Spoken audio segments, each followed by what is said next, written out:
మీ మొదటి ప్రశ్న గుడ్ అని ఉంటుంది కదా, గుడ్ వర్డ్ తెలుసా మీకు? ఓకే, ఆ గుడ్డు,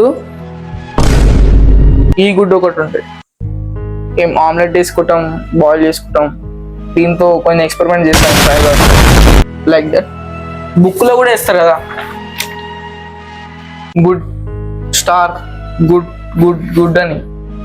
ఇప్పుడు దాన్ని గుడ్ అనాలా, దీన్ని గుడ్ అనాలా? రెండింటిని గుడ్ అనాలి. అదే మీరు ఒకటే ఆన్సర్ చెప్పాలి. మంచి పని చేసే గుడ్డు దీని అంటారు, తినే గుడ్ని దాని గుడ్డు అంటారు. మీ రెండవ ప్రశ్న, ఎవరన్నా మన ఇంటికి వచ్చినప్పుడు మనం మంచినీళ్ళు ఇస్తాం కదా, లేకపోతే వాళ్ళే అడుగుతారు కదా మంచినీళ్ళు ఇవ్వాలని, లేకపోతే మనమే వేరే వాళ్ళ ఇంటికి పోయినప్పుడు మనం కొన్ని మంచినీళ్ళు ఇవ్వని అడుగుతాం కదా, అడుగుతాం.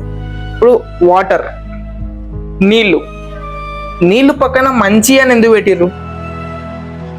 నీళ్ళే అవుతాయి కదా, మంచి నీళ్ళు అని ఎందుకు పెట్టిర్రు?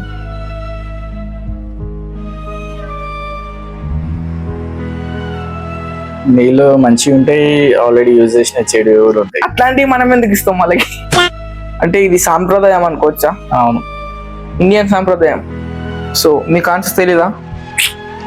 సో మీకు కానీ మంచినీళ్ళు ఇవ్వండి అని ఎందుకు అంటారో తెలిస్తే కింద కామెంట్ చేయండి.